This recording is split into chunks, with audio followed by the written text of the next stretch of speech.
नमस्कार किसान मित्रों, आज हम बात करेंगे गन्ने की खेती में कल्ले कैसे बढ़ाएं। आज के समय में काफ़ी किसान परेशान हैं अपनी गन्ने की फसल में कल्ले बढ़ाने के लिए और कई प्रकार के फर्टिलाइज़र और कल्ले बढ़ाने की दवाई का प्रयोग करने के बावजूद भी गन्ने की फसल में ठीक से कल्ले नहीं निकल पाते। तो क्या कारण है जो हमारी फसल में कल्ले नहीं आते और क्या गलती हम कर रहे हैं जो इतना खर्चा करने के बाद भी हमें अच्छा परिणाम नहीं मिलता। तो कुछ कार्य है जो हमें फर्टिलाइज़र से ज़्यादा ज़रूरी है। अगर आप उसे 100% अमल करोगे तो मैं दावे के साथ कहता हूँ आपकी गन्ने की पौधे से काफ़ी अच्छी मात्रा में कल्ले आएंगे और आपको ज़्यादा खर्चा भी नहीं करना पड़ेगा।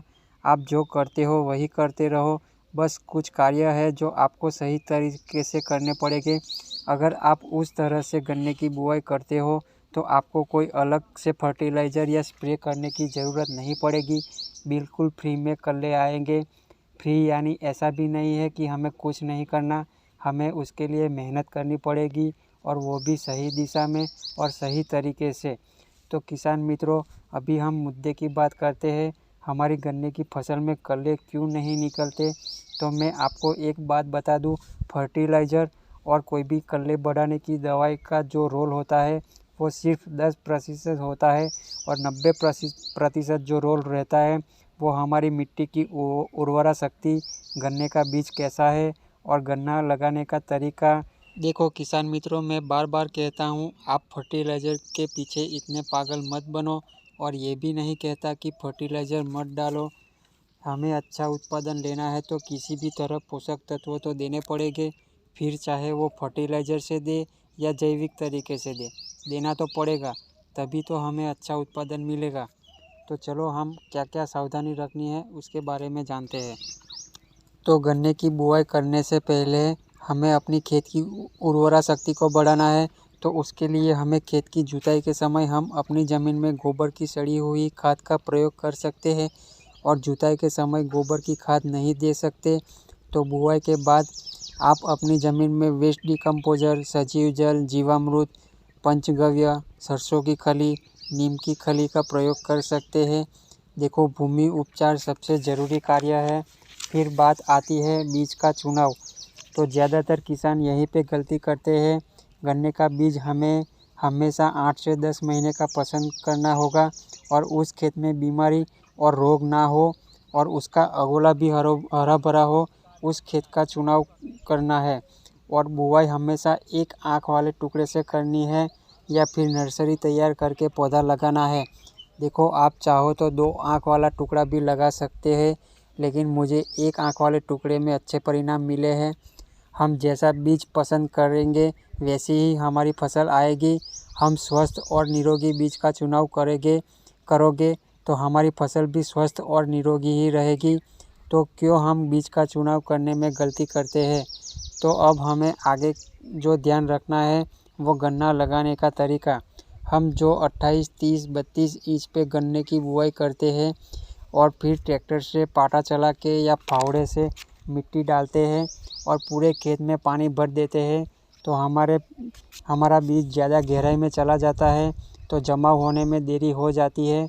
ये कई किसान ने महसूस किया होगा। तो अभी हमें उस पद्धति को बदलना पड़ेगा, क्योंकि आज के समय में हमारी मिट्टी की पानी सोखने की क्षमता बहुत कम हो गई है, क्योंकि फर्टिलाइज़र के कारण हमारी ज़मीन एकदम सख्त हो गई है। तो हमारी ज़मीन में कीचड़ जैसा माहौल हो जाता है और इसी कीचड़ के कारण गन्ने का जमाव नहीं होता और हमारे बीज में फंगस और सड़न क्रिया चालू हो जाती है। किसी भी फसल के बीज को उसके जमाव के लिए मिट्टी में 50% हवा और 50% पानी होना चाहिए। जब हमारे खेत में वापसा कंडीशन होगी तो हमारे गन्ने का जमाव भी जल्दी होगा और रोग मुक्त होगा। अगर हमारे खेत में वापसा कंडीशन होगी तो गन्ने का बीज 24 घंटे में अपनी रूट निकाल देता है। अगर आपको ये ट्राई करना है तो एक आँख वाले टुकड़े को किसी गीले कपड़े में रख के ढक दो और 24 घंटे के लिए छोड़ दो। फिर 24 घंटे के बाद आप देखना उसके अंदर रूट आ जाएगी। तो क्यों हमारे खेत में गन्ने का जमा होने में 15 से 20 दिन लग जाता है और कई खेत में तो जमा होता ही नहीं और होता भी है तो बहुत कम जमाव देखने को मिलता है। तो वो क्यों होता है मैं आपको अगली वीडियो में बताऊंगा। अभी बताऊंगा तो वीडियो बहुत लंबी हो जाएगी। तो अभी आपको कैसे गन्ना लगाना है वो जान लो। आप जिस दूरी पे गन्ना लगाना चाहते हो उसी दूरी पे लाइन निकाल दो, फिर उस नाली में पानी चला दो। ध्यान रहे पूरे खेत में पानी नहीं भरना है, सिर्फ नाली में हल्का पानी देना है। और नाली में जहाँ पे पानी की नमी आई है वहाँ पे एक आंख वाला टुकड़ा हाथ से ज़मीन के अंदर लगा दो। अगर आप पहले पानी नहीं चलाना चाहते हो और सूखे में गन्ना लगाना चाहते हैं तो नाली के किसी भी एक साइड का चुनाव कर लो और नाली की गहराई से थोड़ा ऊपर की ओर गन्ने का बीज लगा के पानी चला दो। अगर आप इस तरह से गन्ना लगाओगे तो पानी चलाने के दूसरे ही दिन आपके बीज के आसपास वापसा कंडीशन हो जाएगी और गन्ना जमा होने की प्रक्रिया शुरू हो जाएगी और 7 से 10 दिन में ही आपके गन्ने का जमा हो जाएगा। अगर ठंड है तो 10 से 12 दिन में जमा होगा और कहीं पे भी गैप फिलिंग नहीं आएगी।